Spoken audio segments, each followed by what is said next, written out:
Portal season is in full swing, and things are heating up for Florida State, Michael. We have a handful of new players to talk about. Thank you so much for joining us, Noel Nation. Excited to get into this one with you guys. I hope everybody out there is having a good holiday season. You know, Michael, whether you had a good Christmas or not, if you're an FSU fan, you had a good Christmas because, That's right. you know, Santa delivered a lot of gifts. And who knew that Santa was a 56-year-old football coach from Florida named Herb Hand? Because, That's man, right. I'm telling you, Herb Hand has become the man. He is my That's favorite right. new FSU coach. So we got a lot to talk about, man. This is exciting because this is building for next year to try and rebound from that terrible season. And they have a lot of gets that I am really excited about. So Yeah. before we jump into that, how are you, my friend? And are you ready to get into some of these commits, man?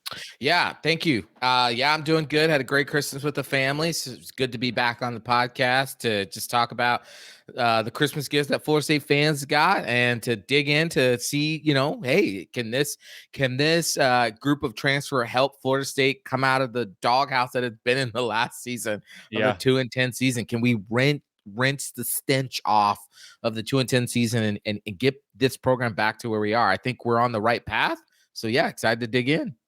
Yeah, man, I agree. And when you talk about gifts, these are big gifts, Michael, because most of these are on the offensive line. And that Yes. is what we really wanted to see. You know, we got Yes. some where they were entertaining some guys. And then through high school, you know, the way Tribe 25 finished, everybody's like, well, where's the offensive lineman? Right. Now we got some to talk about. So that is the majority of what we got today. But now before we jump into this portal class, I want to tell you a quick word from today's sponsor, and that is Alumni Hall FSU. And you already know that these guys have great gear. But what if you could get it for free? And that is where you need to enter this $1,000 giveaway that they're having. It's still going on, the Alumni Holiday Giveaway. That was a creative name. I didn't even come up with it, but it's a creative name. Going on now through New Year's Eve, 12/31. You have a chance to enter $1,000 gift card to go get gear from Alumni Hall. So make sure you guys enter that. And while you're over there looking, if you see anything that catches your eye, make sure to always use code SPEAR to save 10%. New season, new year. Time for some new gear. So check our friends out at alumnihall.com. Navigate over to the FSU page or 1415 Timberlake Road in Tallahassee. I'll link it below for you guys so it's nice and easy so you can go find that giveaway and all that stuff. So make sure you enter that. It's free. Why not? Yep. But let's talk about these portal additions, Michael, because this feels like we won the giveaway, right? Yeah, This is what we wanted to see, offensive lineman here. And obviously, I think the first thing is to tip your hat to Coach Hand. You know, this was one where you hope he can do something with it because Alex Atkins was never short on the recruiting. No. But, you know, we were – that's on the the thing. development. Right. You hated to lose the recruiting side of that thing, but you also were like, man, he's just not developing anybody that he gets. Well, I mean, in steps Coach Hand, and I mean, the recruiting baton has been passed. You just hope that he can, you know, we can really come in and develop some of these guys. But man, I really like a lot of the guys that they have, but not only at the offensive line position, just across the board. You know, we talked about in the kind of the end of the season show earlier where we said there was a certain type of transfers that we really wanted to see them go after. You know, when you think about what made them successful coming up early in Mike Norvell's tenure, now we know they started kind of rough there, but once they found their success, it was built mostly off getting guys from the portal who were very productive and were able to come in from whether it be a G5 program or another P4 program or whatever the case may be, and come in and just produce, do what they know how to do best. Last year, we've talked about this before. You took a lot of guys that were big, you know, backups at a big name program, and it didn't work out for you because they had never shown you that they could produce. Well, the thing that I like about this class is you're kind of getting like a little bit of both, right? You're getting players from bigger name programs. You're not necessarily going now. Of course, they're not all Power 5, but you're not getting backups from Alabama. You're not getting backups from Georgia, or you're not getting the starter from Western Michigan. You know, you do have a couple G5 guys in there. You're getting starters from Power 4 programs. And I think that is what is exciting to me is I know this was the type of transfer that you want, proven guys, but now you're getting them from the Power 5 level, Power 4, excuse me. Right. Well, I kind of look at it as you're doing pro over po. Pro over po. I like it.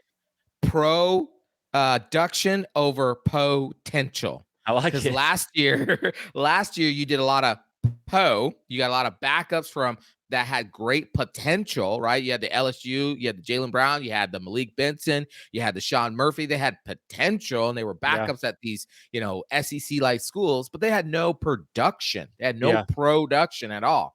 And you saw what that ended up costing you. You couldn't run the ball. You couldn't catch the ball. Lord knows you couldn't even throw the ball.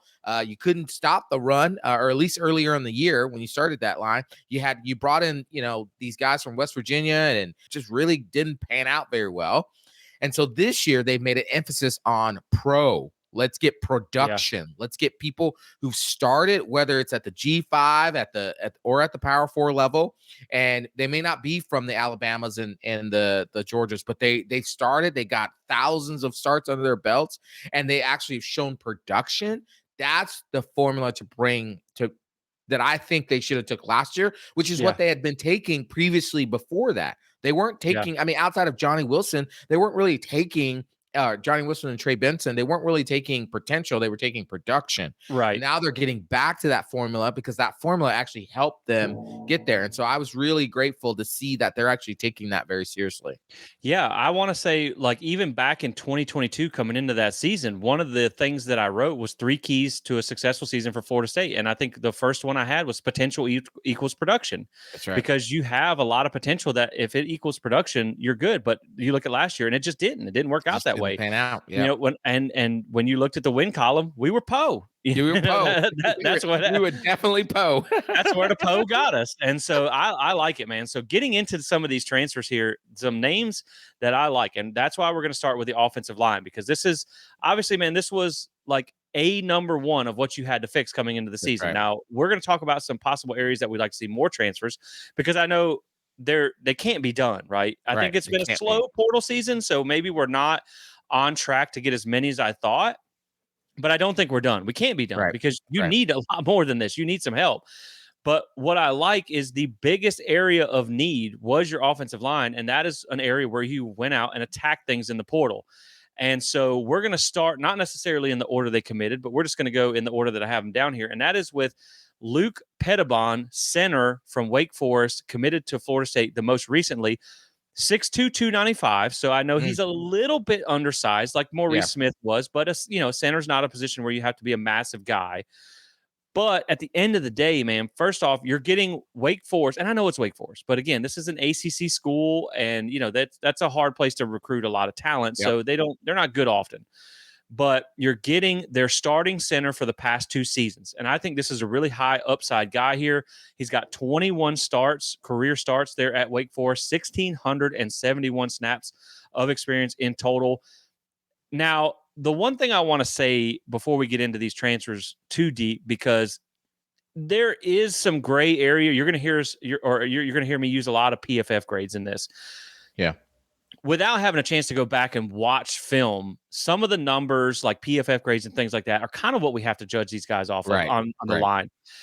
With that being said, I will say you do have to kind of couch some of these with PFF grades tend to be the most inconsistent in the trenches because they don't know a guard's assignment. They don't know what exactly they're supposed to be doing. So just keep that in mind. We've said 100 times before on the show, PFF is not the gospel, but it's a good way to get a general idea of whether a player is good or not. So with that being said, this Luke comes in, your starting center for Wake Forest past 2 seasons. In those 2 years, he had 70 plus PFF grades in both of those years. Now, 60 is average. You walk on the field like the SAT, right? You write your name on the paper, you get a certain score. You get it. That is 60 in the PFF world. That's right. So you can take away from 60 or you can add to 60. That's my understanding anyway. And 70 is around your Power 4 starter status. That's what you would like to see. Yeah. I know there was a couple years ago where I saw Georgia had the most PFF 70-plus graded players. They won a national championship. Florida State had it in 2023. We should have won a national championship. So there is something to this. But 70-plus PFF grades in both years there at Wake Forest. The only 2 games that were kind of bad for him below 60 was Ole Miss and Miami. Clemson was at 60 even, but even in those games, his pass blocking grades were all green, all 67 or above. Now, that's that kind of not having great games against the tough teams is something you're going to see across every transfer that we talk about. I mean, it's not like we went and got the freaking Hulk out of the portal. Right. You know, you're going to have tough competition brings a tougher challenge, obviously. But this is the number 4 interior offensive line in the portal. So huge get for Florida State.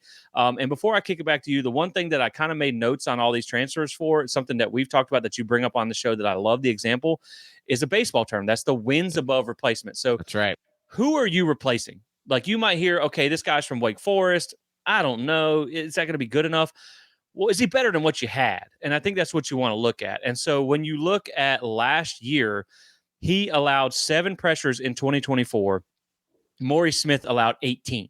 Oof. And so, I mean, you're already starting out with a better product there. So I love this take, man. You needed a center. You needed to replace Maurice Smith, who is obviously moved on, but he's a reliable snapper. And I think that is like key number 1, because we saw the bad snaps get out of hand at the end of last season. Right. Well, listen, on your offensive line, I think your center and your tackles are your 2 most important. I mean, all of them are really important. Don't get me wrong. But I think you definitely have to have a really reliable, smart center who's going to help you be able to call out the line, get the offensive line in the right adjustments, making sure they identify the blitzer or identify the Mike or the Will or Sam, making sure they get all the alignments. So who to block, where to block, making sure the calls are coming in place. This kid has done it. He's been there before.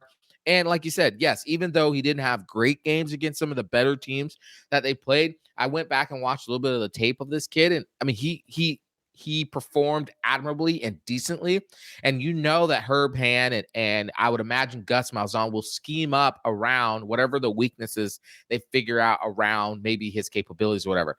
I always think that you need a center. Your center doesn't have to be the biggest of the offensive line. They need to be a little bit more nimble because they're going to be getting out beyond, on that first level of blocking a lot of times, with your guards as well too. But your center really needs to be able to be more agile in that sense. So I think it's a really good pickup. I'm excited for it. They needed a center. And like you said, his WAR is better than Maurice Smith. And Maurice Smith played injured in 2023 and then just, that whole line just regressed last year.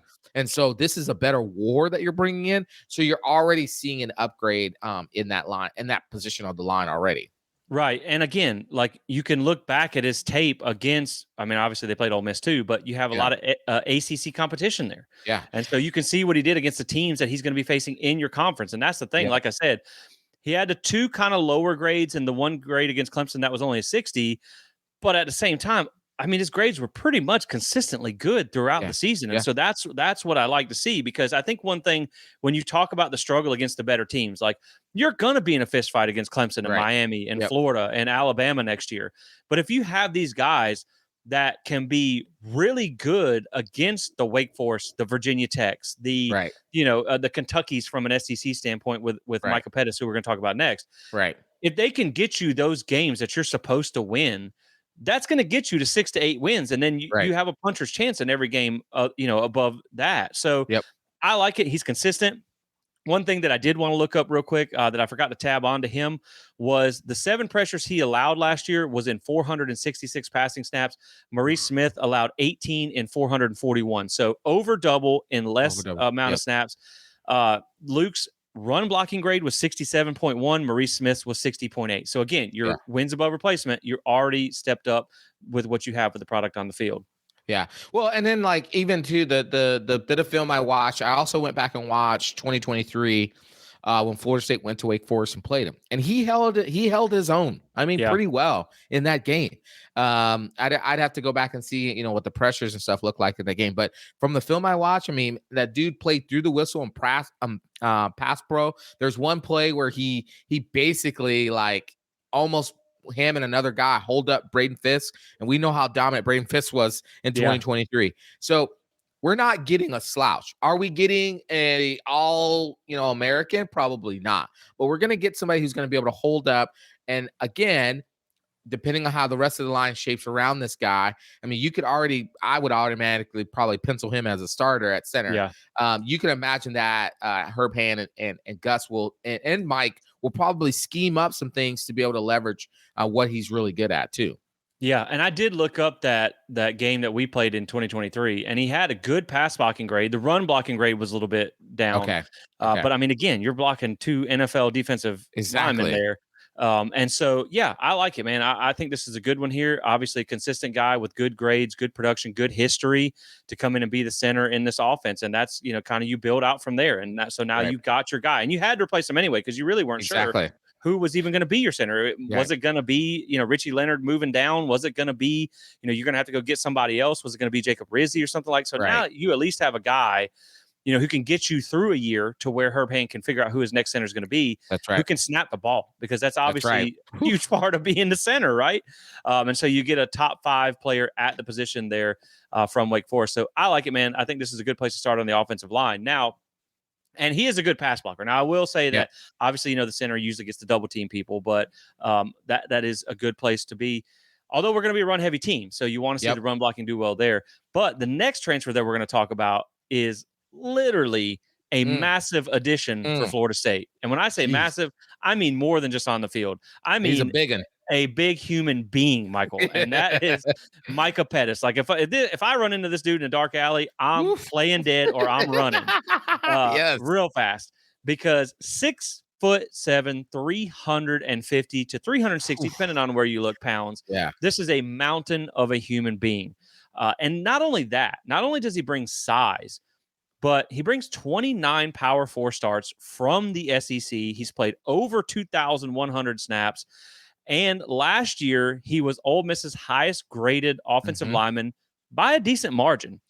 He only allowed 1 sack and 425 pass snaps. He had a very impressive 74 run blocking grade. He allowed 18 total pressures this year, which sounds like a lot, but it's not terrible from the tackle position anyway, and 16 in 2023, but he did allow a few more sacks than in that season.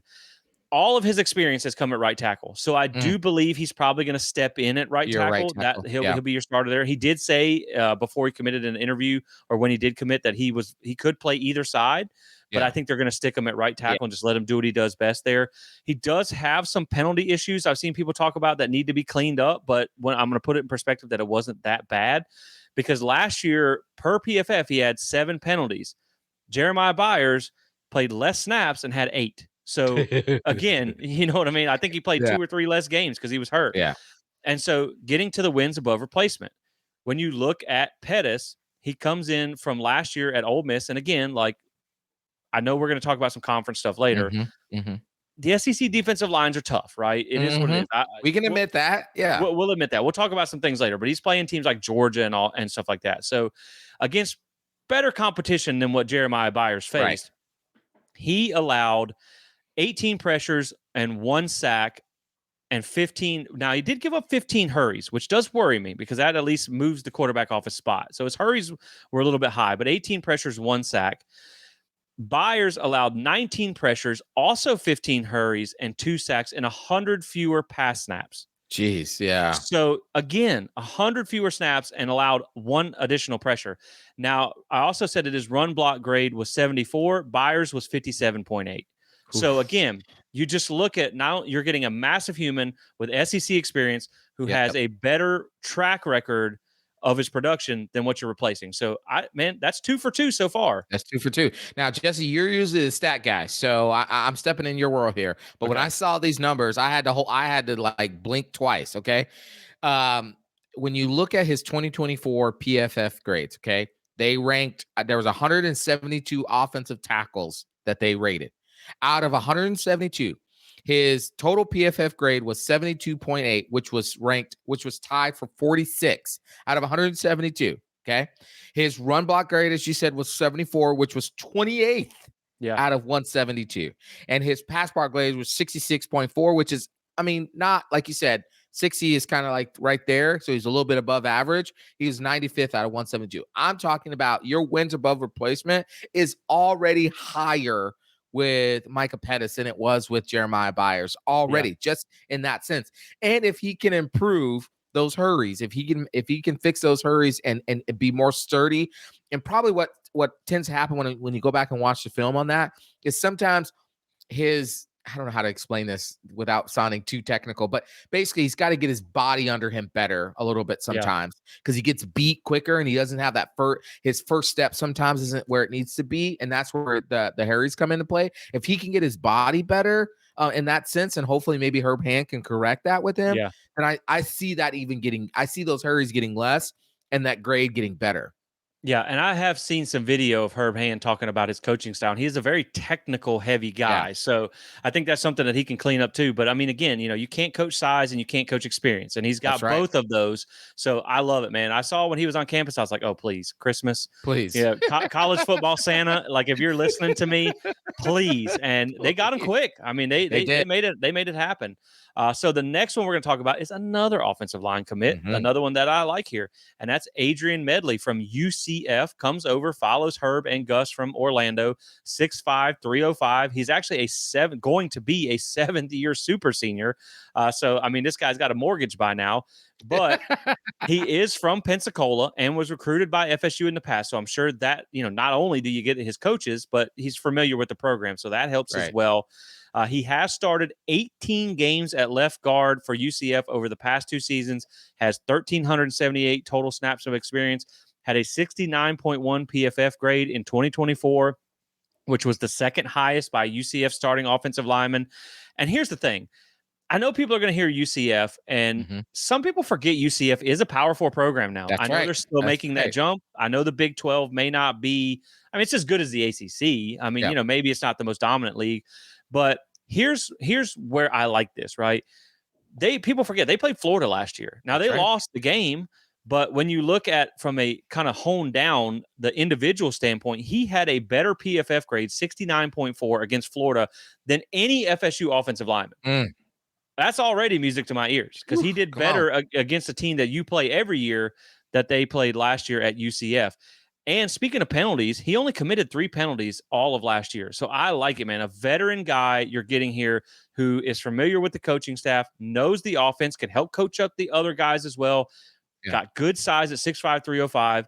And so now when you look at your wins above replacement, this was a really weak position for you last year at left guard. So Adrien Medley last year gave up 13 pressures. Now he's got some sacks he needs to clean up. He gave up 5 sacks last year, but 13 pressures, 5 sacks, and 378 passing snaps.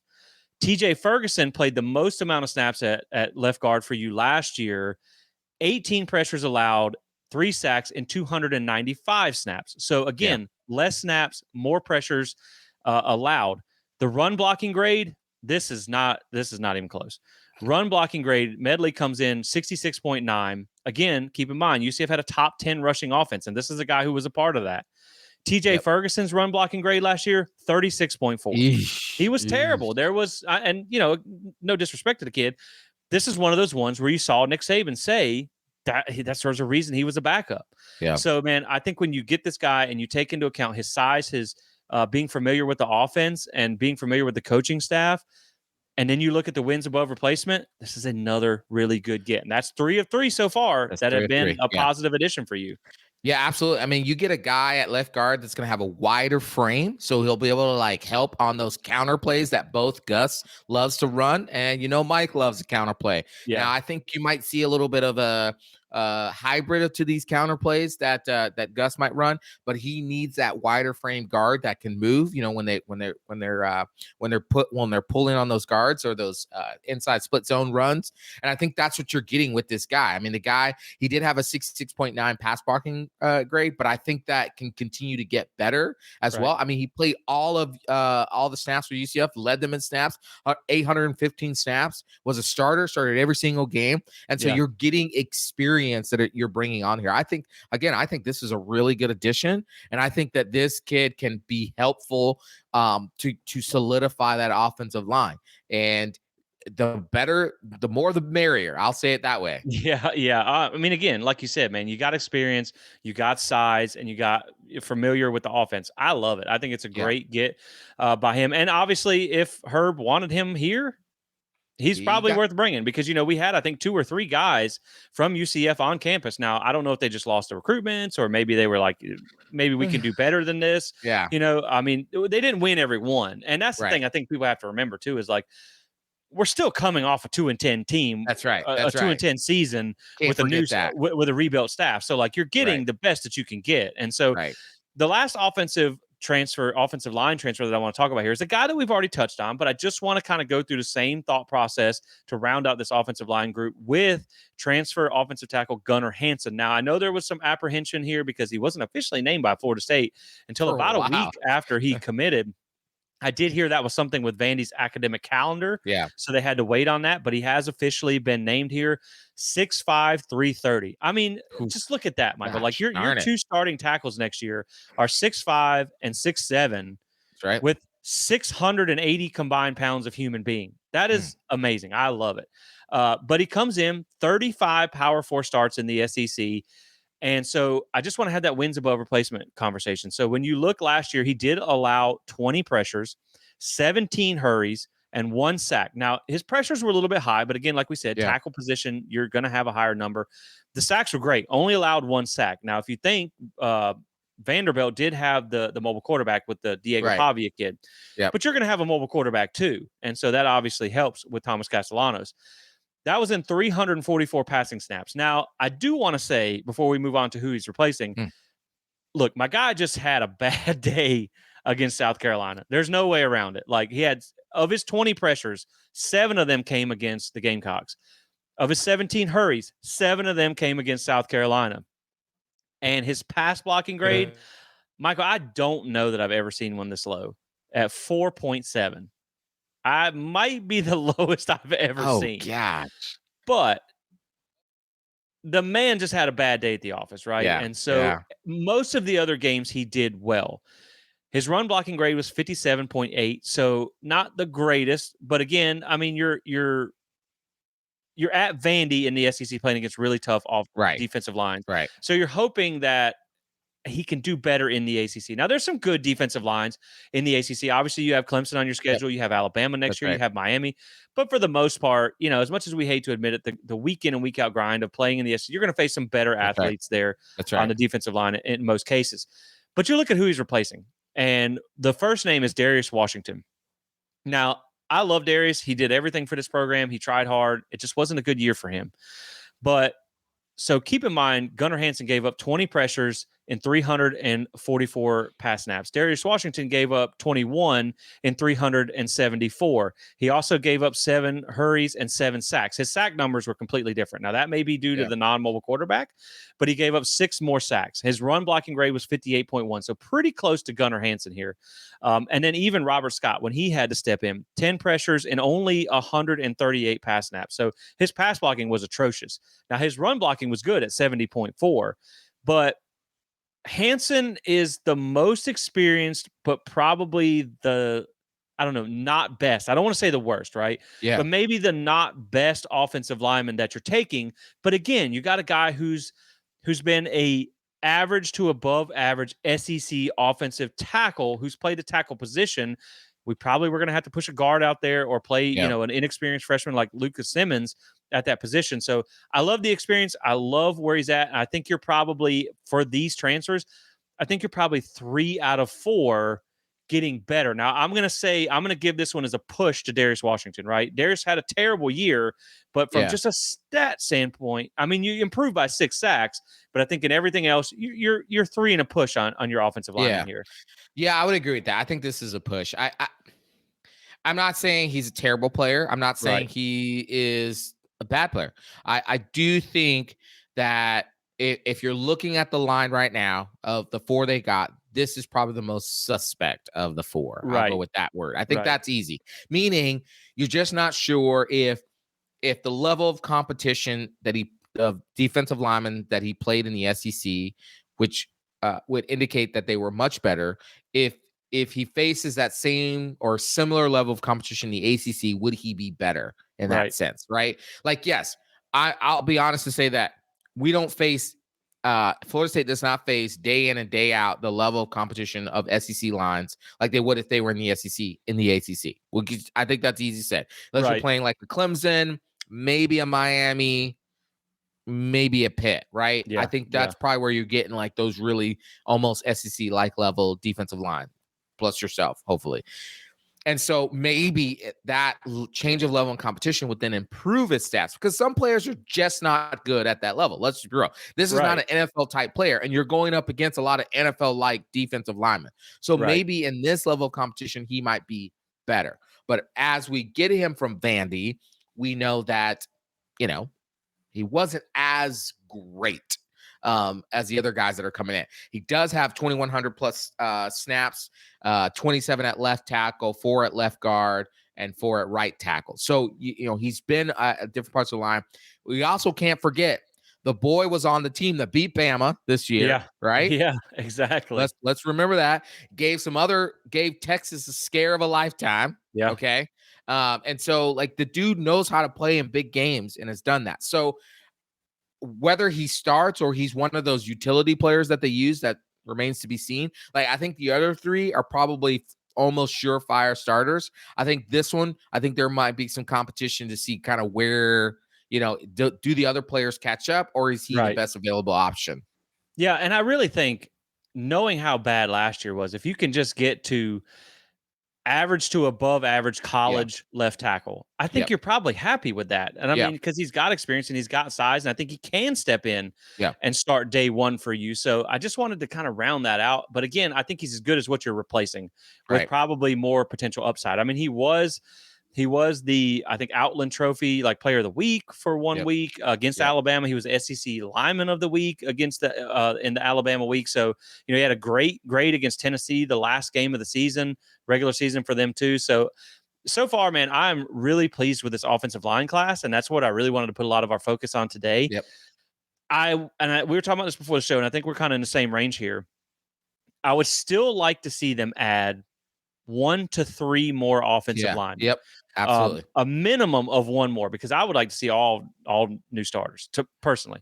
But I would like at least 3, because injuries happen, man. It's hard for people to stay healthy across the course of the season. When you're, when you're 6'5", 330 pounds, everything is made worse when you step the wrong way or something like that. So you want these guys to be able to take a game off or a week off if they're banged up. So you need the depth. So I'd like to see 1 or 3 more, which hopefully, I mean, not only does that add depth, but it adds competition into the room. Hopefully you get a good starting 5 that will actually play, not Russian roulette of offensive line like Alex Atkins used to do, which drove me absolutely crazy. But at the same time, in the same breath, I will say that I would like to see better development by Herb Hand of the guys we already have on the roster. I do think, and you could always have somebody surprise you that you don't expect, but I do think out of Richie Leonard, who we haven't heard anything about him leaving. He's supposed to be coming back. He was good for you. He wasn't great, but he was good for you. So I think if he's available, Jacob Rizzi is a guy that played a little bit towards the end of the season last year and didn't do terrible. I think that's a guy that you can have there that is in the rotation. Right. And then I think Andre Otto was another good, he's a freshman when he stepped in, and he had some ups and down moments, but mostly he ups. I think he was your highest graded offensive lineman last year. Right. And then I would really, really like to see the development of Lucas Simmons, to at least have him in the rotation to be able to play. Because the other thing that I will say is, so far, everybody that you've taken on the offensive line is a 1-year rental, because they are all going to be gone next year. So you would really like to see some of the other guys get in the rotation.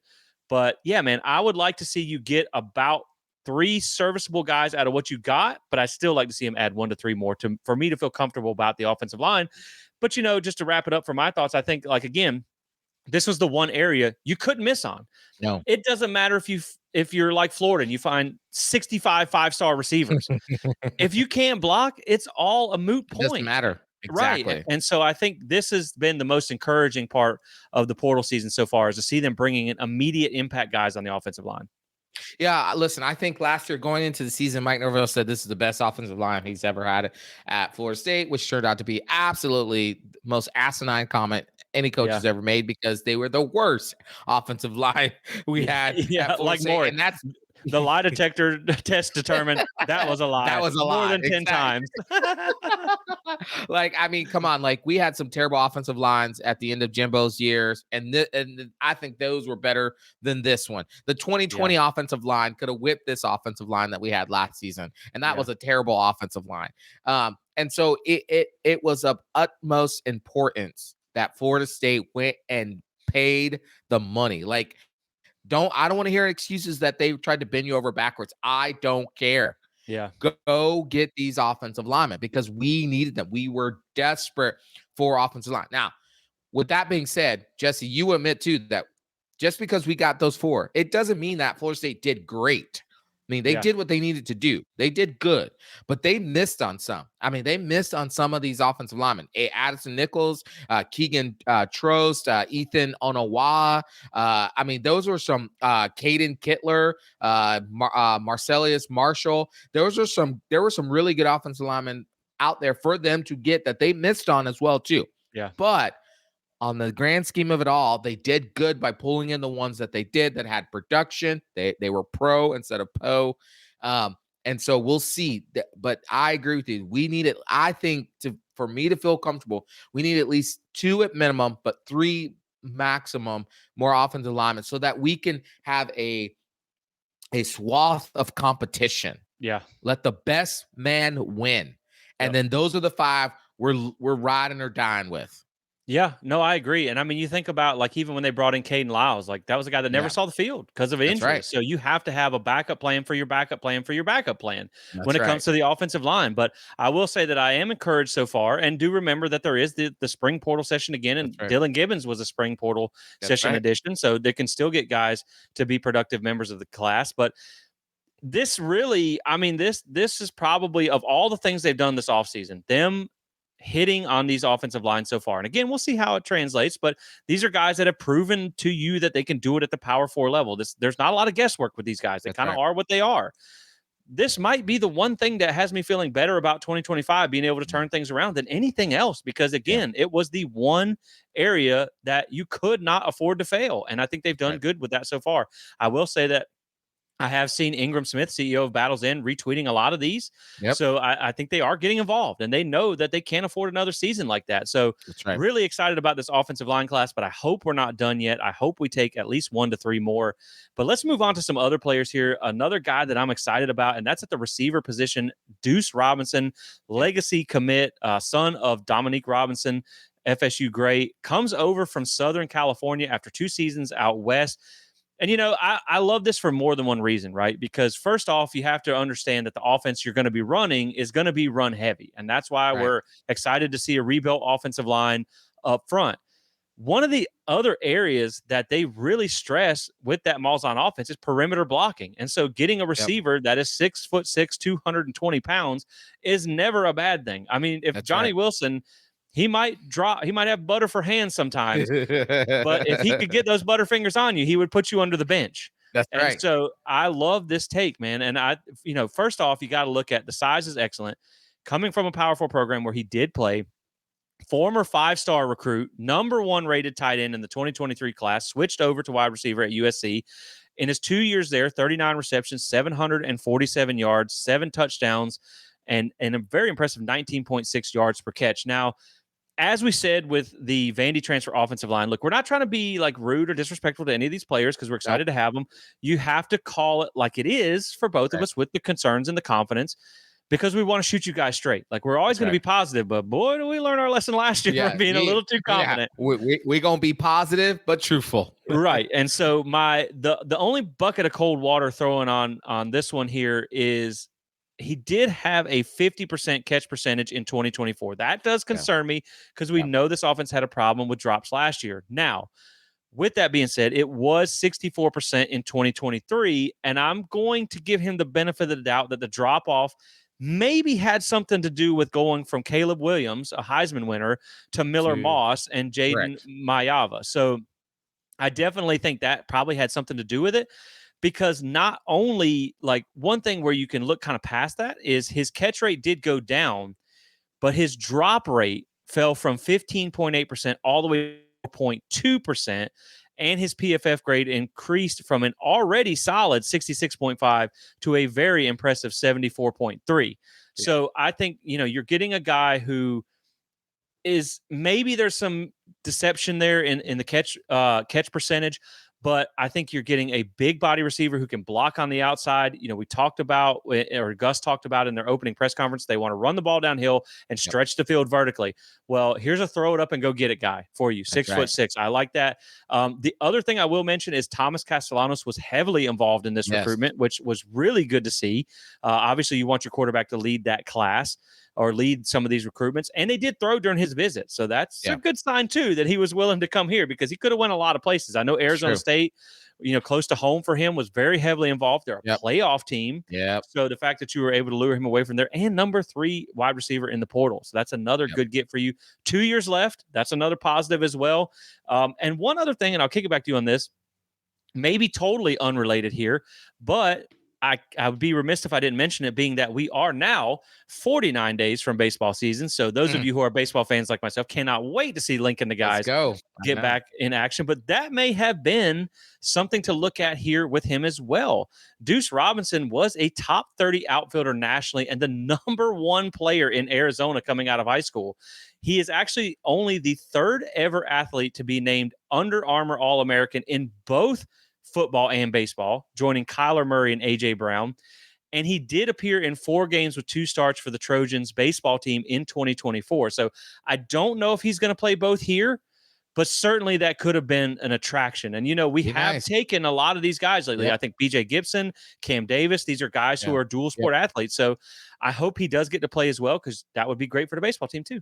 Yeah, it would. I love it. I love it for the baseball team. I can't wait for baseball season. I'm excited. I think the Link and the boys, hopefully we got another World Series center. But anyways, it's not a World Series. It's not a baseball show today. I love this edition. Listen, I've been shouting from the rooftops that we needed to get taller wide receivers. I am huge. Jesse, I'm telling you, on my college football 25, I only recruit 6'2" and bigger wide receivers. I just love them because, one, the jump ball becomes in play again. You can throw the ball downfield and know that they're going to either fight for the ball and not let it get intercepted, or they're going to win those balls, right? You saw what a Keon Coleman and a Johnny Wilson can do in an offense like this. Correct. Right. So I love this addition. I love the fact that we're no longer going to have 5'8" trying to block for a 6'6" wide receiver. Like, that just doesn't make any sense. No offense, Chikai Douglas. Love you, bro. You shouldn't be out on the perimeter blocking for these tall receivers. So you got that. Now, this dude was listed. I think he was listed as one of the top tight ends. He was never going to play tight end. It was always going to be wide receiver. And so when he got there, he had Caleb Wilson. He knows how to play with a quarterback that can run around and make magic happen. It didn't work out so well with Miller Moss. You guys know I lived out in California, so I followed USC for a while. It was a big deal to get Duce Robinson. Now it's a bigger deal to get him back to Florida State. His dad was obviously caught the big 4th down catch against Florida. That set up the whole Chris Ricks, the PK Sam catch. That's what we know Duce Robinson for. He wore number 21 while he was here. So it's really great. The dude has 21.3. Okay. 21.3 for 6'6", 220. The dude is 21.3 miles per hour in-game max speed. So he's not just this big giraffe running around. This dude is fast. So I want to say Keon Coleman was around 20. Yeah. So this dude's faster and taller than Keon. I think Keon was 6'4", I believe it was. Yeah. And so this dude's faster and taller than Keon Coleman. If put in the right position, if Thomas Castellano turns out to be just a little bit above average of a quarterback, we could see a dynamic duel like we saw with Jay Trav and Keon Coleman again. Yeah, and I mean, you put him out there with a Hakeem Williams who's got size, and some of the other guys that you got, like Elijah Moore, that have size. And again, that's something that Florida State has made a priority, is adding size at the position, because they've had success with it, with Keon Coleman, with Johnny Wilson. You look at, they added a 6'5", 6'6", and 6'7" guy in this high school class, which, a couple of those are JUCO, so they'll be playing sooner than you know. But yeah, man, I love this get, because it's a big body wide receiver who we expect to be a good running team this year. Yes. So if nothing else, you have a good blocker who can be there for the deep ball. And again, I love that he threw with Castellanos during his visit. Yeah.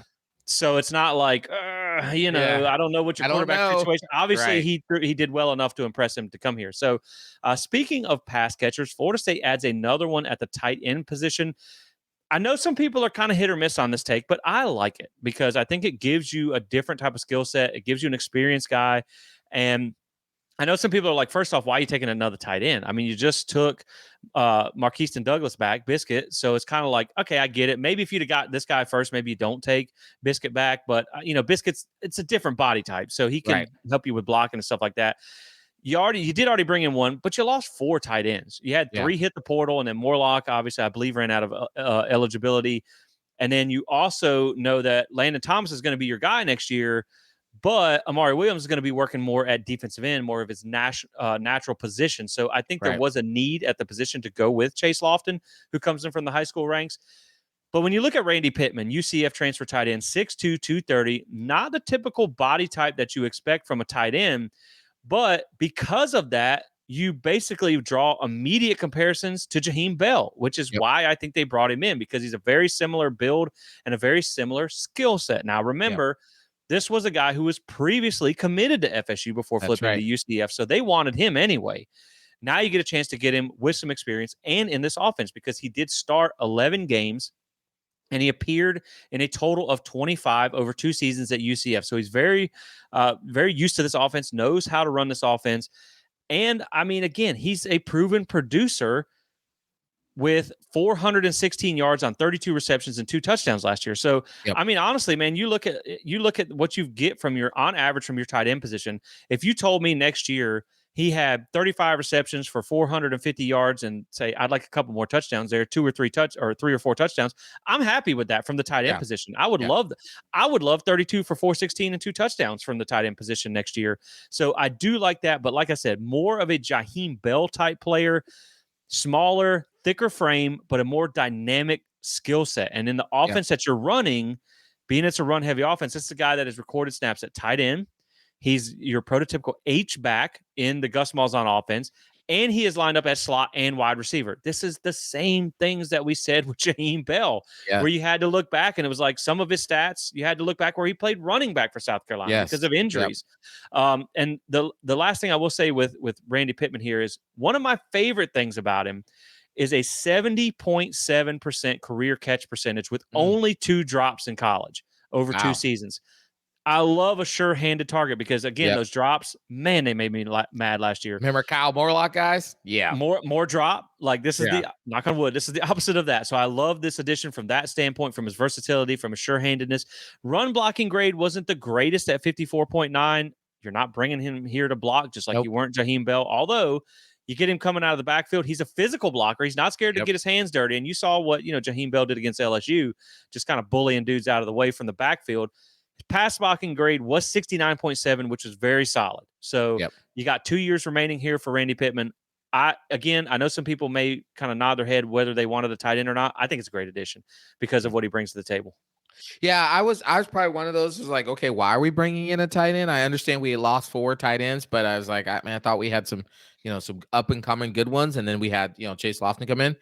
But then I also heard that comparison to Jaheim Bell, so I went back and watched the LSU game of Jaheim Bell, which was probably the best game of Jaheim Bell's career at Florida State. Let's just be real. I mean, outside of Keon Coleman, that was the Keon Coleman Jaheim Bell game. Like, I mean, holy cow. He just put them on a blender. I mean, he was punishing them all which ways. He's blocking. He was running. I mean, they ran him on that little end jet sweep there where he comes in twice in the end zone. He's doing the little thing in the head. And I thought, okay. If Gus Malzahn can figure out a way to leverage Randy in that same way that they leverage Jaheim Bell, I mean, come on. I mean, because remember what we said towards the end of the 2023 season was, man, if you as Jaheim Bell was more injured, Keon Coleman was more injured, right? If you had a healthy version of those two, North Alabama probably doesn't happen, right? Yeah. Because we're running the ball, we're moving it, we're not having the problems that we're having at the end of the season. We're probably in the playoffs, all those things, right? But man, when Jaheim Bell was healthy, oh, what a weapon he was. So if Randy Pitman could be even 3/4 of what a healthy Jaheim Bell was, man, you have a weapon there that changes the dynamic of what you are able to do from that position. Of course, getting Biscuit back, that's great and all, but like this one could be a dynamic change. Also with Landon Thomas, now when you run that 22 personnel, which is 2 running backs, 2 tight ends on the field there, becomes a game changer. Yeah, no, I agree. And I mean, I was curious to look up what Jaheim Bell did in 2023 when he was here as a tight end. 39 receptions, 503 yards, 2 touchdowns. I mean, Mhm. and he had an extra game because UCF That's right.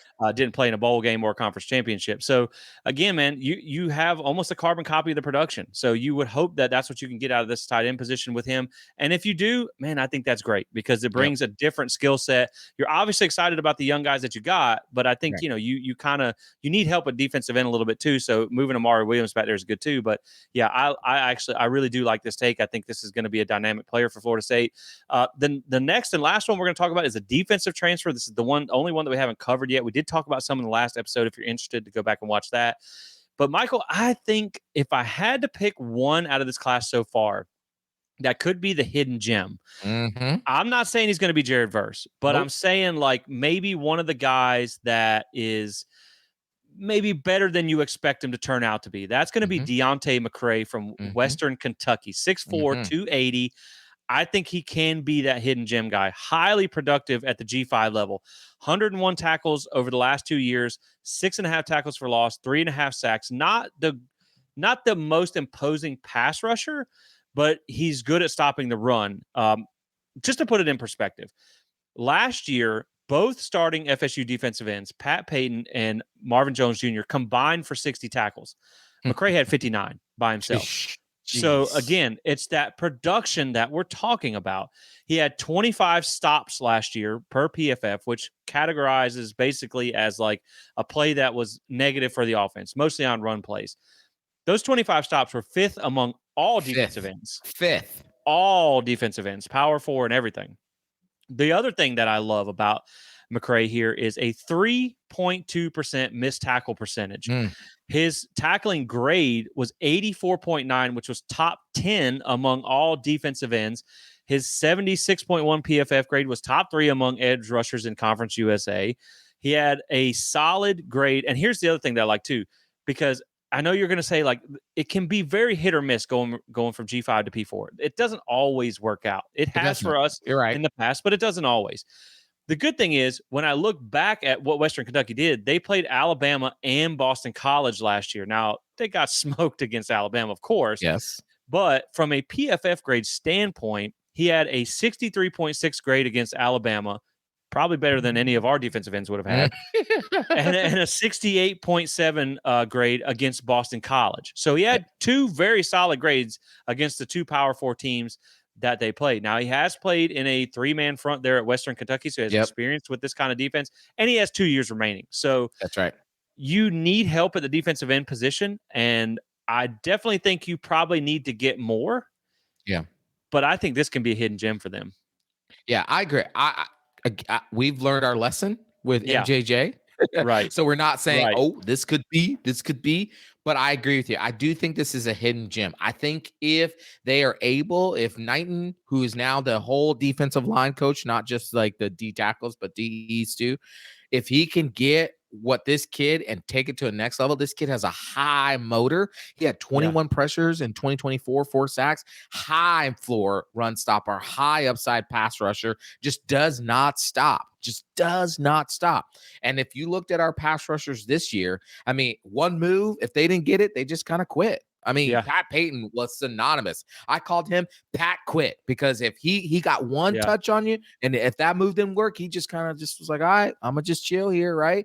MJJ just kind of looked like he was faux, and I love his dad, but he looked like he was kind of faux rushing, just really wasn't really trying to put effort. This kid, when you look at the film, I mean, he's just going and going and going. He's like the Energizer Bunny, and like you said, he is experienced in that 3-man front, so if Tony White decides to run some of that 3-3-5 there, he already knows how to run it and how to do it. I like this pickup. I don't know what it's going to be, but I do think like on I know I talk about college football 25. It's because I play it a lot. I do think when you're doing the scouting and it says like Diamond X bad or Diamond Green, I think this might be a Diamond Green. We'll see how it plays out. Yeah, like I said, I'm not going to guarantee that he's going to come in and be a Jared Verse for sure. No. But I feel like this is kind of like a Tatum Bethune-ish type of guy, right? Comes in, he's just a producer, man. Yeah, and just produces. who knows what his NFL future is going to be.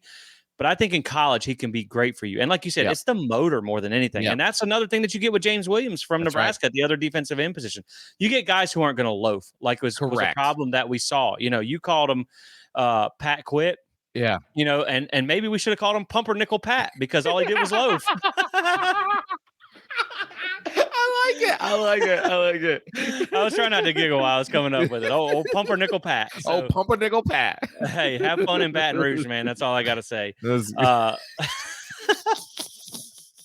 I'm just waiting to see the video where him and Brian Kelly are dancing with the camera coming around. Oh, I know, right? It'll be a slow dance because he don't get too excited too fast. Exactly. So, I know. But, man, hey, look, I guess he saw we were 2-0 against them and Jared Verse was giving them heck. So Pat Payton was pretty good in those games when he had Jared Verse. We don't wish the guy any ill will, but I'm excited about the replacements, right? Because I didn't need to see that experiment again. But, you look at the overall, we'll kind of bring home the transfer class so far. You have 11 guys so far. On3 only has us with 10. They don't have the Adrien Medley guy listed yet, but 11 so far. Again, I think you're nowhere near done. I think you're going to have to be somewhere upwards of 20. So I think you're going to take a lot more here. Obviously, there are some more guys that are going to be visiting very soon. But when you look back at this class that you got so far, I think they've done a really good job. And again, it really just encompasses the entire offseason. Like you're pretty happy with the hires that they made. They took a class that was 53rd the day of signing day and got it to top 20. So far now, when you look at just the rankings, in 247, you are the 6th ranked class. You're the same in On3 as well. You're the number 1 transfer class in the ACC. You don't have the most transfers, so it's not just a numbers game. So far, you have put together a really nice transfer class, and you're nowhere near done yet. You have gotten 3 players who were top 5 at their position in James Williams, the number 4 edge in the portal, Duce Robinson, number 3 wide receiver in the portal, and then the center from Wake Forest was the number 4 interior offensive lineman. I think the other thing, too, is I forgot to mention while we're talking about him, the Luke center kid, the Pabon, he was a ACC honorable mention. So, I mean, again, you're getting these guys who are proven producers and are top 5 in the portal at their position. And, man, that's not bad for a team coming off a 2-10 season that just overturned half their staff. So I definitely think that's big. And then, when you look at the On3, and I typically use 247. But I like some of the things that On3 shows. And when you look at their portal overview here, so far, your transfers out, you've had. I was just going to say this. Gosh. I can leave it for you if you want. No. You get it. Well, you're thinking the same thing. The transfers out. Now, again, they don't have the 11th transfer in there, but your transfers out, your average player rating is 68.6. The transfers in are 81.1. Yep.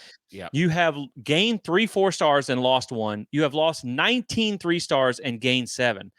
So, man, I think really when you look at the exchange rate, so to speak, with what you're doing in the portal, I think you've done a really good job. Now, that can be fool's gold because last year you kind of had the same thing. But again, these guys bring the proven history of being producers. And one thing that I did want to touch on, and I'll throw it back to you for some thoughts on this, but one thing that I did find interesting here is you are the 6th ranked class in the portal, right? And I know On3 is really just throwing darts in the dark here. They don't really know what some of these NIL values are, right? They kind of make some of these things up as they go, I feel like. But, man, when you look at some of the teams above you, so when you look at Florida State, their adjusted NIL value compared to what went out to what came in is plus 757,000. The number 5 team is plus 2.8 million. The number 4 team is plus 2.3 million. Michigan is number 2 at 977,000 number 3. Number 2 is Ole Miss at plus $4.6 million.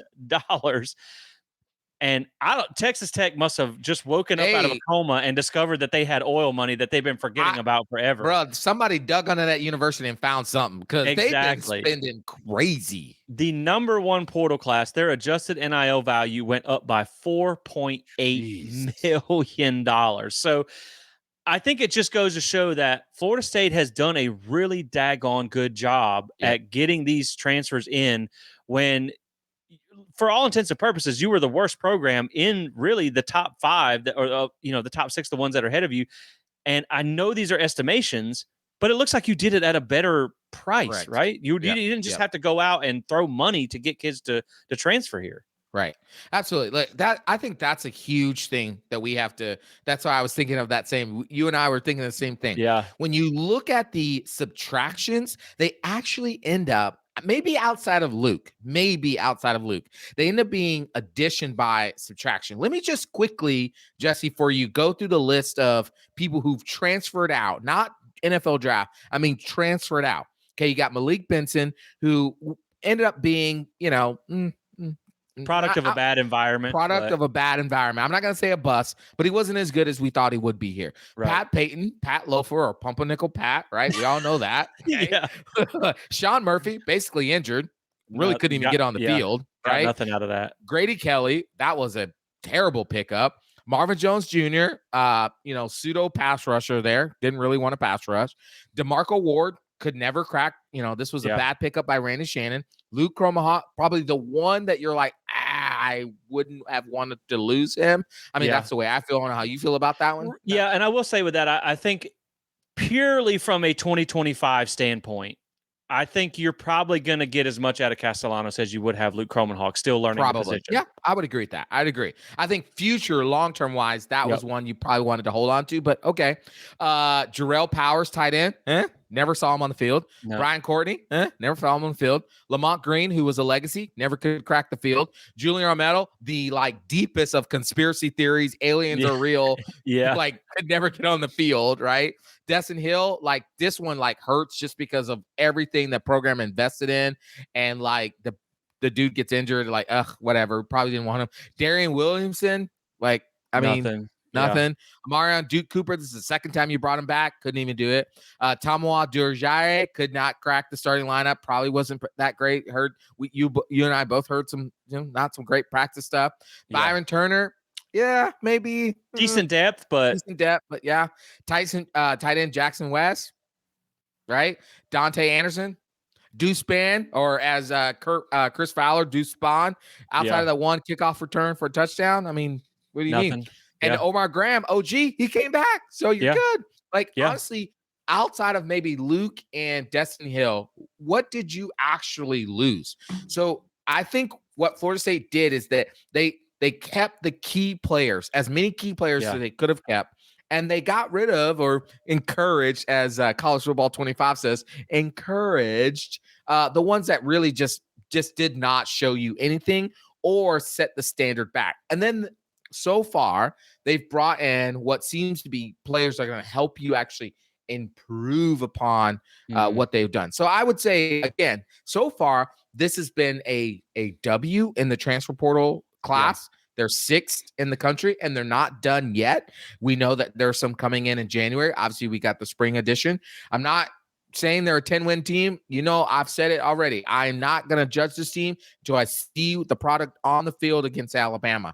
But I do like the direction that this team, Mike said this is going to be a quick fix, and he has put his money where his mouth has been. Yeah, I definitely think you're a net positive in the portal right now. And I think what you're doing has raised your win-loss floor significantly for 2025. And I think that's really what had to happen. And honestly, I hadn't really thought of this until you said something just now, but I think one area that they've done actually really good. Now, again, there's another portal session which players can leave too. Right.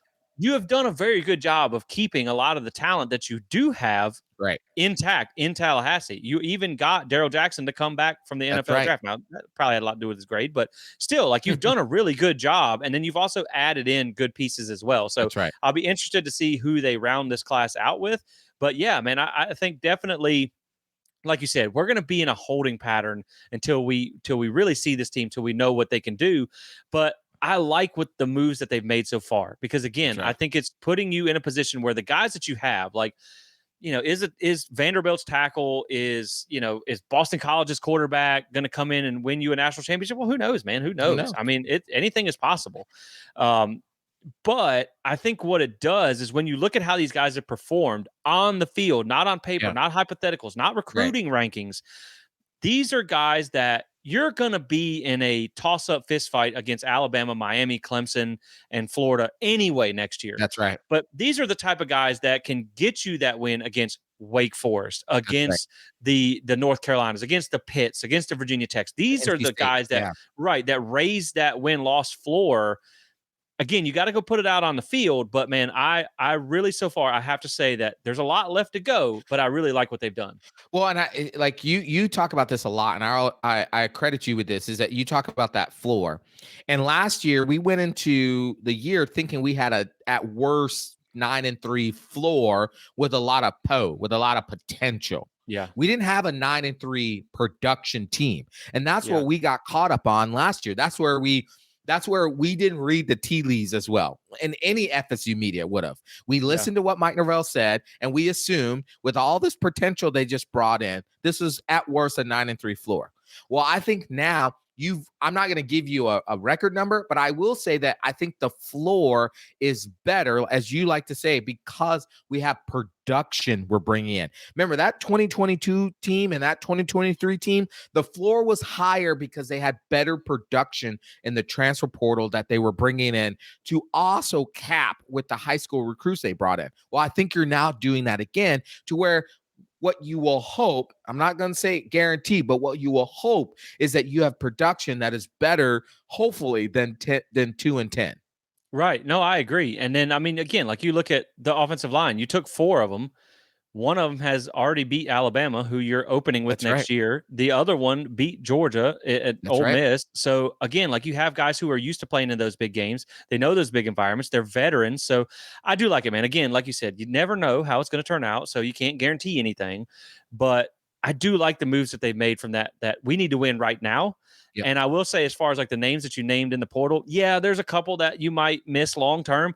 Yeah. I don't think there's anybody that you named off that list that is not replaceable, right? That's right. And I would even say with the Cromanhawk situation, now I do worry about this, but I think if you can keep Brady Smeagol in the 2026 class, which I believe you're still top 5 for right now, not him, the class, but if you can keep him committed, man, I think that's going to be probably your future anyway, regardless of if Luke was here. I think he's the best quarterback that you have in the bush, so to speak, right now. But I like it. I like it so far. Now, they got a lot to go, but I think what they've done so far puts you in a better position to raise that win floor next year. You know, we'll dive into this longer in the episode because this is way too early to say what we think they're going to do next year. But we talked about before the show, like if you had to pick next year, 3-9 or 9-3, and I think my floor last year was like 8-4 if things went terrible. Right. But I think if you had to look at next year and go, knowing what you know right now, would you pick them to go more likely to go 3-9 or 9-3? I would take 9-3 all day long. I think this is more closer to a 9-3 team than a 3-9 team. Yeah, because you have a quarterback who is somewhat inconsistent, but you know you're going to be able to probably run the ball, and you have taken appropriate steps to fixing the worst problem that you had, and that was the offensive line. Because we said on multiple shows before, if you just gave this team last year the 2022 offensive line, I think you're a bowl team. You might not be great, but I think you're a bowl team. Yeah. Oh, I absolutely agree with you. I think if you gave this 2024 team 2022's offensive line, you're probably, I would even say you're probably on the cusp, if not in the ACC championship game, because you can run the ball. You think about all the losses we had this year. You go back to those losses, and outside of, let's see, what was the blowout loss? Outside of the SMU and I guess you could consider Miami, kind of. I mean, but like if you could have ran the ball in that game, you're in that game in the fourth quarter. You're in every single game you lost in the fourth quarter if you could run the ball. That literally, outside of the SMU game, and maybe even that game is different if you're running the ball. But if you look at every loss we had this year, it was we could not run the ball. And then therefore teams were just playing us to like dare us to pass on them because we couldn't catch the ball.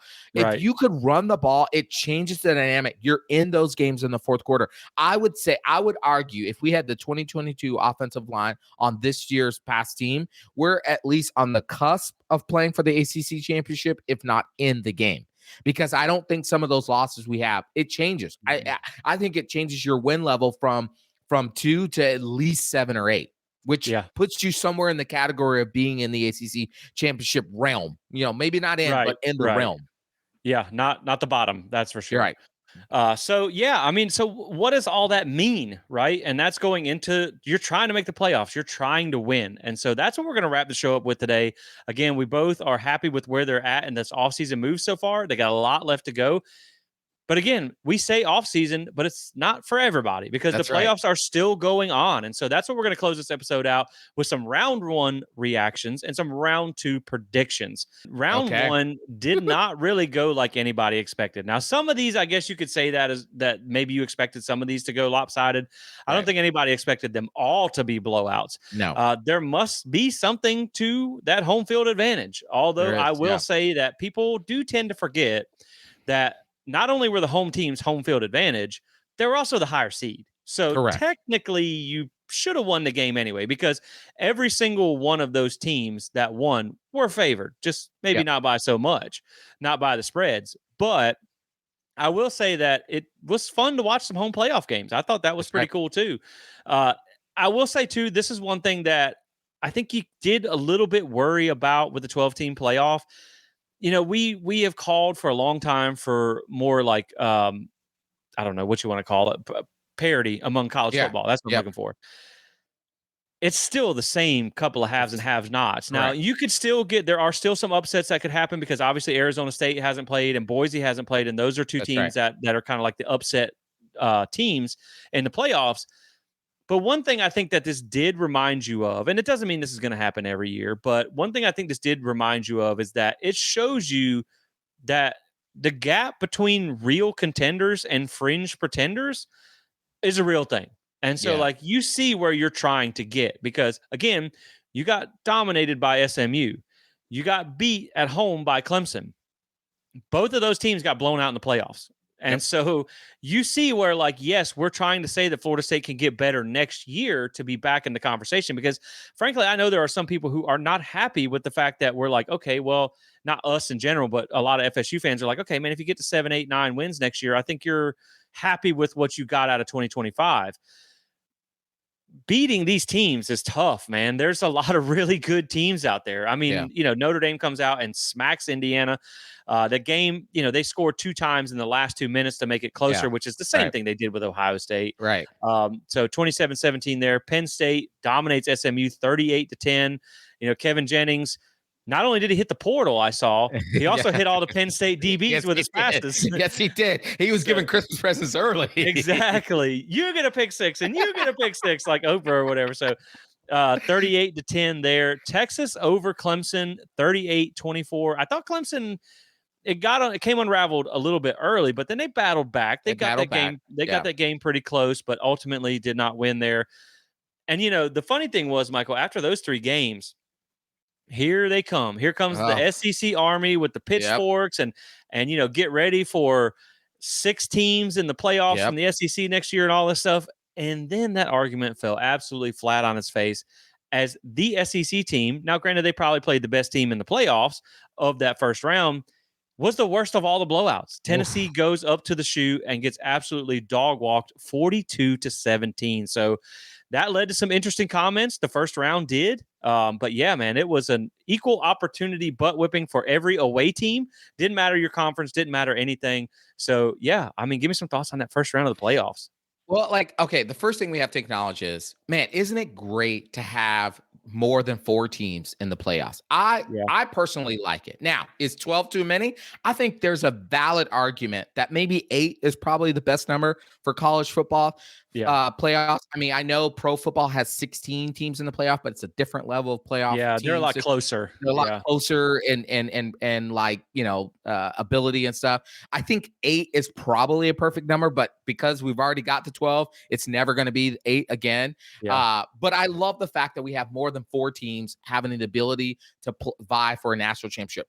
Now, what I will say is this: as I watch those games, and I watched several of them, it's very clear that the teams that were the highest ranked teams were far and away the better teams. Right. It could also be said that maybe, just maybe, those teams didn't play their best game. I mean, when Kevin Jennings throws 2 pick sixes, that's not your best game. Okay. Right.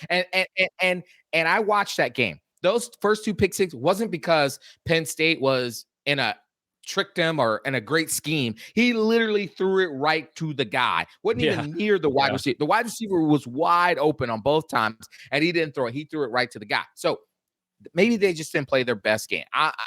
But It I will happens. say that it happens. But Penn State was far and away better than SMU. Yeah. Notre Dame was far and away better than Indiana. But again, Notre Dame could only put up 27 points. I'm just saying, okay? Just saying. The game of the day, and I have a good friend who's a Tennessee fan, so I felt bad for him. But I enjoyed Ohio State whooping up on Tennessee because I was ready. I had my Twitter fingers ready. I was ready for all the SEC people to like come out and be like, oh, this is why. And they went eerily silent. And then the conversation started the following about how Indiana and SMU shouldn't have been in there. And nobody's talking about what happened to Tennessee because it's not good for the SEC or ESPN to talk about that. But I enjoyed the fact that there were multiple teams vying for the playoff. I think this is good for college football. I think it brings more parity. I think you give more teams an opportunity. Eventually, when you play this scenario over and over again, remember the NCAA tournament, which is the greatest postseason tournament in sports history, it took a while before you start seeing Cinderellas really come to fruition. I think it's going to take a bit, but who knows? You might have a team seated at 12 or 10 or 11 make it to a championship game, and everybody will be glued into that, especially if it's not one of your traditional teams that are getting there. Yeah, it will happen eventually. It so happened that they were all blowouts this year. But again, like we said, they were at home. They were the higher ranked teams, and frankly, they didn't have some greatest games. I mean, you can argue that some of them shouldn't have been there, but at the same time, I feel like they earned the right to be there. And so, I don't know, maybe the Google Me coach wants to delete a search history from the last couple of games. But, again, man, I think that's the point of playing the games. You just don't know. And it's harder to have a Cinderella story in football than it is baseball or basketball because, well, you got twice as many people on the field at one time, and then you do on the entire roster of a basketball team. So it's harder, but it did lead to some interesting comments by one of our old pals. Good old pals. Good old pal Kirk. So I think that it did also kind of vindicate FSU fans that said, hey, look, we're right, because he had some interesting comments, which I'll let you elaborate on there, because I haven't really got into it a whole lot from being so busy here recently. But man, I will say one thing before we talk about those comments about the blowouts and the things that led to some of these comments where people are like, oh, his thing was most deserving versus the best. And I think when I look back, I say it's an interesting time for him to bring this up, because when you look back at the 4-team CFP era, literally 60% of games, 18 out of 30, have been decided by 17 or more points. That's three scores. 6 of the 9 title games that the committee put together, and these are teams that at least won one playoff game. So they showed that they could win in the playoffs. 6 of the 9 title games were decided by 17 points or more. Blowouts happen in the playoffs. They always have, and they always will. It's just part of it. And so I do think the best versus the most deserving is a very interesting conversation to have, because, that's kind of where we ended up last year. I still think the games have to matter, because if you come into the season by the logic that a lot of these guys are talking about, especially Kirk, is like, you should just basically take power ratings and put the top 4 SEC teams and the top 4 Big Ten teams and just leave everybody out and have an 18 playoff and don't even play the games, because it doesn't matter. The games still have to matter. Those teams still earn the right to go in there and get blown out, because had it have been Alabama that went in and got blown out, or had it have been Ole Miss that went in there and got blown out, and you can say, well, Alabama wouldn't have got blown out. Well, they did by a 6-6 Oklahoma. That's right. So if they had went in there and got it, I promise you the conversation probably would have been a little bit different. And so I get what he's saying to a degree by like, okay, maybe a 9-3 SEC team is more deserving because they had a tougher road to hoe to get there. Yeah, maybe over a 12-0 G5 team because they didn't play the same amount. But to me, like 9-3 versus 10-2 versus 11-1, it's not a conversation, because you should have won those games, and you have to judge a team over the course of their whole season. I get it if in like Indiana's point where they played 2 ranked teams all season and they lost both. I get that as well. but the games have to mean something because you never know. And if the games didn't mean anything, because everyone's favorite thing is, well, Vegas would have had this Alabama as a favorite. Well, Vegas probably also had them as a favorite against Vanderbilt, and they lost. So those teams earned the right to go in there and lose or win. Though either way it mattered. So yeah, man, I think it's a bogus argument because the games have to matter. Power rankings aren't why we play this sport. This is why we need more parity in the sport. And the last thing I'll say on it before I kick it back to you is I do think we did a long episode on this last year, a deep dive, and I don't have the energy to bring it back up, so you can go watch it on the channel about what is strength of schedule. When this happened to Florida State, I dove deep into you did. Who played the most out of conference Power 5 opponents, and it was not the SEC, it was the ACC. And you look at the records and all this stuff, and I do think there is some preconceived misconceptions about strength of schedule because of the way the media and ESPN, the financial aspect they have, the way they treat those programs. They're ranked early because that produces more ranked games, which looks better for their resume, which looks better on TV for these matchups. You know, Kentucky was probably either preseason top 25 or fringe top 25. They won one SEC game. That's right. And so I just think there is some misconceptions among strength of schedule about we just assume the SEC is best, so we rank them high to begin with. This is why preseason rankings are stupid, and this is why they shouldn't be brought out until towards the end of the season. Absolutely agree. And I think, because, strength of schedule is such a subjective model. It's very hard to determine fully objectively, whether or not a team has a better strength of schedule. Because like you said, the preseason rankings are based on a subjective view by writers who haven't even seen the team play yet or anything of that nature. And they're assuming because of the conference that they're playing in that they should be ranked because of their previous year's data. And this other conference is not as strong. If you honestly want to look at what killed the Pac-12, look at the subjectiveness of the strength of schedule. Honestly, that was one of the bigger things besides the media deal that killed the Pac-12. Now, Kirk Herbstreit in his comments from this past weekend basically said, he came out and said that Indiana and SMU, that we have to move beyond, well, this team had 11 wins, this team had 9 wins. Basically, his argument was we cannot judge teams based on how many wins they had. It has to be judged on the path that they got there. That's when he went into the most deserving versus the best. And so he was arguing that an Alabama or an Ole Miss who had 9 or 8 wins should have been in a playoff more than an Indiana who had 11 wins. Well, Kurt, Alabama had a chance. They had 3 chances to get into the playoffs, and they lost in 3 games. They lost to a 6-6 Oklahoma team. They got boat raced in that game. They lost to a Vanderbilt team, okay?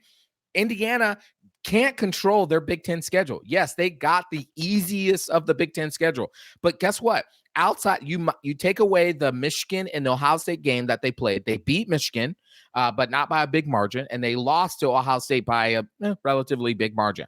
But you look at everything else they played. They dominated those games. They blew out every team they played. They won those 11 games. Now, if you were comparing a 9-3 Alabama team, a 9-3 Ole Miss team versus a 9-3 Indiana team, then all day, every day, Alabama, Ole Miss should be in over that Indiana team because their records are equal. So now you're going to go to, okay, well, who did they play and who did they beat? But you're talking about an 11-win team versus a 9-win team. It's not the same. The wins have to matter. They play in a Power 4 conference as well, too. SMU plays in a Power 4 conference as well, too. Alabama plays in a Power 4 conference. We cannot be judging teams based on, well, because the patch on your team, on your shirt, jersey is the SEC versus the ACC or the Big Ten, you deserve to be in. No, that's not how games are played. We don't play like that. We play for victory on the field. That's what I'll say about this whole argument. I think it's asinine. I think it's ridiculous. I think, again, college football is now, I posted a tweet the other day of the guys going like, oh, where it's like now the college football world is seeing what FSU fans have been saying for the last year and a half, that the SEC and the ESPN, they're in bed together and they're going to do everything they possibly can to screw everyone else. They don't care because it's more money for them. ESPN is a dying model, and they're trying everything they can to get that money in, and they're going to do whatever they can to get the SEC up. And so they're paying Kurt Herbstreit and all those guys millions of dollars to be this propaganda machine for the SEC. No, I agree, man. And I mean, I think it's even funny when you look at from a grand perspective, and it's nice to see everyone finally kind of like, hey, welcome to the party. We've only been waiting for you for a year while you told us to shut up and deal with it. So I like it. But again, like you look at the Oklahoma team that beat Alabama, they barely beat Houston earlier in the season. That's essentially a Big 12 team. And the thing that I say with this is like, will I admit that the SEC is probably like week in and week out the toughest conference to play in? Sure. Is the Big 10 second? Sure. You also hoarded up, you hungry hippoed all the good teams in college football right when other conferences fell apart. So what did you expect to happen? But again, like Texas came in, you can even rewind this. Missouri came into the SEC, won the East within a few years. That's right. Texas comes in the first year plays for the SEC championship. That's a Big 12 school. Yep. Oklahoma comes in. That's a Big 12 school. And they beat Alabama, your king of the SEC. You know, you also look at Oregon. That's a Pac-12 team. Comes in, wins the Big 10 in year one. You look at SMU, a G5 team. Comes in, wins, plays for the ACC championship in year one. So the other thing, too, is like, look at, just the players, the way things work in the portal nowadays. Like, when you look at, say, Jahmyr Gibbs at Alabama, when you look at the kid from, speaking of Georgia Tech, the kid that just got snapped up by Auburn, probably paid him $1 million a year, something like that, to go over there and play. Some of these best players in this conference are from the weaker conferences that they're talking about. That's and so, yeah, man, I don't buy into that. I understand it's the toughest conference week in and week out. I get that. I have no problem admitting that. But the games on the field have to matter. And it's all hypothetical until you play each other. Because even when you look at ESPN's strength of schedule, because I tried to find it last year, it's a proprietary formula that they don't tell you. So who even knows what goes into it? That's right. And so, yeah, man, I thought it was just, we had to talk about that for a minute because it was definitely something very relevant to what happened last year. Yep. And so, we'll see. Maybe Kirk can rile up some more people. I don't know. He's going to have to retire soon because he's going to be public enemy number one. He's going to be the next Feinbaum. Yes. But so talking about the round 2 of the playoffs as we get ready for these games to approach next week, obviously we are down to 4 games at this point. And these are now where you move to the New Year's Six Bowls at a neutral site location. And I think these are going to be some fun ones too here, Michael. To start with, on New Year's Eve at 7:30, you have Penn State versus Boise State.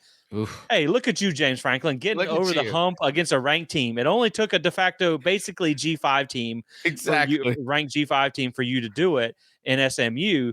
But they take on Boise in the Fiesta Bowl. Penn State is an 11-point favorite. Ooh. That is a pretty big favorite. Long way to travel compared to Boise. Man, I got to say, I really love Genty's story at Boise. Yeah.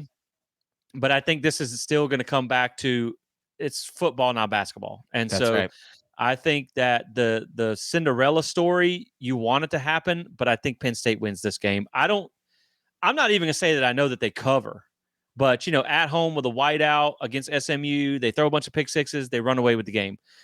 I think Penn State's going to win, but 11-point spread, I could see maybe being a 10-point game there. Yeah, I think this is, man, as much as I'd love for Boise to pull out that Fiesta Bowl Oklahoma magic they had many years ago. They kept it close against Oregon. They kept it close against Oregon this year, too. They did. So it's not like they can't play against Power 4 schools. I do think Penn State will win this game, but I think it's closer than the experts pick. I do think I think Boise State will cover that 11. And I think this will come down to a touchdown game. The reason why is because when you have a team that can run the ball like Boise State can, you got a puncher's chance, right? Yep. And Penn State is prone. I'm telling you, listen, they might have beat SMU, but SMU was ranked in the top. SMU was ranked 11th. Boise's ranked 3rd now. Yeah. And James Franklin struggles in top 5 games. So, just saying. But I do think Penn State will win. I think it'll be closer than that 11. Yeah, and I just looked it up, and Boise lost to Oregon 37-34 in Autzen Stadium. So, they can hang with you. You never know. Now, I don't know how much you want to actually listen to our picks because I thought SMU – I gave it a 1 on the confidence meter. I picked SMU to beat Boise, I picked Penn State, Clemson to beat and you Texas. picked Clemson to beat Texas. So, this is just for entertainment purposes. Exactly.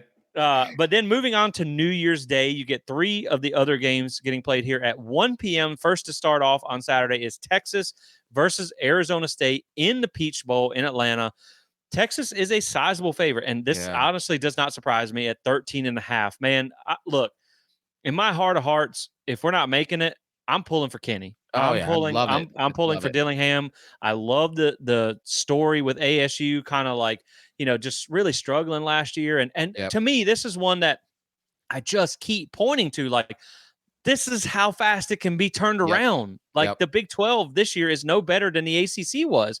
So all you got to do is have an Arizona State type flip from one year to the next, and you can be the Arizona State of next year. So I'm pulling for Dillingham. I love Cam Scattaboo at the running back there. I mean, the dude is just tough, man. If it wasn't, I don't know that I'd pick him over anybody else in the playoffs in this round, but Texas is tough, man. And I'm not a big believer in Texas, but I think Texas does get the win here. Yeah. I hope Arizona State pulls the upset, and I really hope they at least cover that spread of 13.5. But I think this one probably ends up being about a 10 to 13 point game, and I would take Texas. Yeah. Gosh, if there's any school I would love to win the whole thing, it'd be, Dilly. We love Dilly. It'd be so awesome. But yeah, I would love it. I'm not gonna make the mistake again. I saw what Texas can do when Quinn Ewers is on. And I just think Texas, and I don't think it's going to be close. I think it's going to be another blowout. So I got Texas in this one, covering that 13 and taking it to the Final Four. Yeah, but I mean, it's a heck of a story. And talking about recruiting, like to go from, I think, 3-9 to where they're at now. I mean, that'll only build for the future. So, just happy for Kenny, man. I mean, you can't not be happy for him. 5 p.m. Ohio State versus Oregon. I think this is the one everybody has circled for the day, because this is the one, man. This is the rematch of the last game that was really close between these two teams. It is going to be in the Rose Bowl, which will be obviously fun to watch. I mean, the Rose Bowl is a spectacle of itself. We have both been out to that stadium for the national championship. It's a beautiful environment for a college football game. Obviously, we know that Oregon got the upper hand last time, 32-31. Yep. Ohio State probably should have won that game if they should have won that game. They should have won that game if they had managed the last few minutes correctly there. So it'll be interesting to see here. And honestly, that's kind of what the spread shows, with a only 2.5 point favorite. But Ohio State is the 2.5 point favorite, which is a little surprising here. So I understand what they did to Tennessee. I get that. But, man, I think if Oregon ever has a year to get one, I think this is probably going to be it. I'm going to take – I know it's hard to beat teams twice, but, Oregon, they did lose twice last year to Washington, so it does happen. It does happen. I'm going to take the Ducks to get this win, and I'm not super confident in this one, but I don't know, man. We'll see. Ryan Day's another one that I don't have a ton of belief on in big playoff games. I think the Tennessee game was huge for them, but – I'm going to take Oregon in a really, really close one here. Okay. Now, before I get into my pick, I do want to say this. How is this fair for the number one team in the playoff to be playing what is supposed to be the 8th seeded team? Yeah, and basically, you could make an argument that they're probably the second best team in this playoff. I mean, if you look at the remaining teams now, you can make a clear argument they're the second best team. This is why I think the one thing I would change about this playoff, if I had the power to, there's a couple, but the one thing I definitely would is that once we got the playoff teams, I would reseed them. Yeah. Right. Yep. Because there's no way Oregon should be playing Ohio State at the what is this 2, 4, 6, 8 at the Elite 8 round. They should be playing like a Boise or Arizona State, because they're the best team in the playoffs. Right. That's my PSA about this. I think they should reseed these once they get the final 12, because there's no way they should be playing Ohio State. With that being said, though, I am going to go against your pick. I think Ohio State pulls it out. It's a close one. It's hard to beat a team twice. And you and I both felt like Ohio State should have won that first game. I just think, I really think this is the, man, I just don't, I cannot see Oregon pulling it out again. What I saw with what they did to Tennessee, Yeah. Oregon's great. They're a great team, but man, some of the horses, if they use the same game plan or at least game aggressiveness they use against Tennessee, I just don't see Oregon pulling this one out. I got Ohio State, but I got them by a field goal. Yeah, and I will honestly say that I can see why Ohio State is favored. I think they are probably the better team, and they probably should win. I think top to bottom, their roster is as good as any in the country. Yep. It's hard for me to cheer for the day. I know it's hard for me to cheer for the Bucknuts. So, so then the last one of the day is going to, or the night, should I say, because 8:45 p.m. this game kicks off. Michael, I don't know about you, but I'm gonna be struggling to make it to halftime. So it is Georgia versus Notre Dame in the Sugar Bowl in New Orleans. Now, this is going to be, man, if it would be a fun game to be at, right? And I actually saw credit to the Georgia page that said this out because Georgia has had some off-field issues. I saw that this is the new Catholics versus convicts because Georgia's been getting in trouble so much. I thought that was hilarious to hear. So I'm all for it. Catholics versus the DUIs. Exactly, but Georgia is favored by 2, which is a surprise because in case you haven't been following along, Carson Beck has been ruled out pretty much for the rest of the season. He's not coming back. So they're going to be starting Gunnar Stockton, who's a backup, did really good against Texas in the SEC championship, but wasn't asked to do a whole lot. So he's going to be asked to do a lot more in this game. I think Notre Dame is a good team. Obviously, like we said before, they lost to Northern Illinois, and then they kind of beat the pants off of everybody since then. Look, man, they say you can't spell sugar without UGA. And so, like, that's what they say, man. And so down in New Orleans with UGA, with a backup, everything in my brain tells me to pick Notre Dame in this game. This ain't the same Georgia that we've seen. But I do know obviously you guys know that I'm married into and related into Georgia family. So I do follow this them a little closer than most other teams. There's some people who believe them going with the backup is not a terrible thing because Carson Beck has had some up and down games. So, man, I know I don't have anything on the line here, so I can change my pick at the last minute. I was going to pick Notre Dame in this. I was all for picking Notre Dame. I think I might lean UGA in this one. I think you just have the little bit of surprise aspect if you don't know what Gunnar Stockton's going to do. I think he's a little bit more mobile than Carson Beck was. That defense is still that Georgia defense, and Notre Dame, again, only scored 27 points on Indiana. So, man, I could see this game going either way, and I think it's going to be close because of the backup situation. But I'll take Georgia in an absolute close one because they know how to win playoff games. Man, I'm telling you what, Jesse, if there was ever a year for Notre Dame to finally get off the schneid and stop living off of Al Parsezian's national championships and win one, this is the time to beat an SEC team, right? Now, we know if they win, the narrative will be, well, they have the backup quarterback, blah, blah, blah, blah, whatever. If there was a time for Notre Dame to ever do that, it would be this year against what has been the barometer of elite in college football for the last 4 or 5 years, which is Georgia, regardless of their backup quarterback situation. This would be the time. Marcus Freeman, he's got a great defense. He's got an offense that can, score some points there. They got Riley Leonard. I mean, there has never been a better time. He's probably voted as one of the hottest male coaches by women all over college football right now. There's never been a time for him to win, to get to a Final Four right now. But Jesse, it ain't going to happen. It is not going to happen. Georgia, they are calling this dude, Gunner guy, the second coming of Stetson Bennett. I've heard it. Okay. I'm just saying, Kirby Smart has a way. He is like freaking Dan Lanning. They just have a way of getting the most and best out of their players. I think Georgia pulls this one out. It's a close one, but Georgia pulls it out. Yeah. I mean, if you are in a neutral site with a backup quarterback with an additional loss and you're still favored by 2 points, that should probably tell you something. But like I said, I could see this one going either way. So, for sure. Just because of the backup, because you don't know what you're going to get from the backup. But I hope that it's better games in round 2 than it was in round 1, because I know a lot of people are disappointed in the first round product. But I think there's going to be some good matchups in round 2. Obviously, we'll see how things play out coming up next week. So we just wanted to have some fun with it because it is still technically there is college football to be played. And so it's going to be, exciting to watch, man. I mean, even if we're not in it, hopefully we can be back in it soon, but it is going to be interesting to watch, and I can't wait to watch it play out next week. So looking forward to the next round of the playoffs. Drop in the comments who you guys think are going to win if you're watching on YouTube. And we're going to wrap it up here, guys. We appreciate you tuning in. Obviously, as more news breaks for Florida State or more things that are there to be talked about, we'll be back with you guys for another episode, hopefully sooner. We take a little days off too for the holidays because we work full time on the side of this. But we appreciate everybody watching. If you're watching on YouTube, drop a like and subscribe if you enjoy this. We appreciate you guys helping us grow throughout the year. It is coming up on the end of the year, Michael. Probably the next time we talk to you, we may get one in before 2025, I'm sure.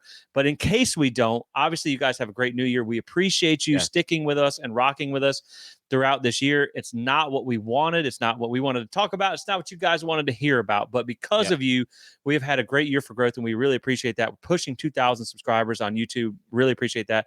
Rate and review on the podcast. We appreciate you guys so much because this is what we do it for. Check out today's sponsor, Alumni Hall FSU. Go enter that giveaway.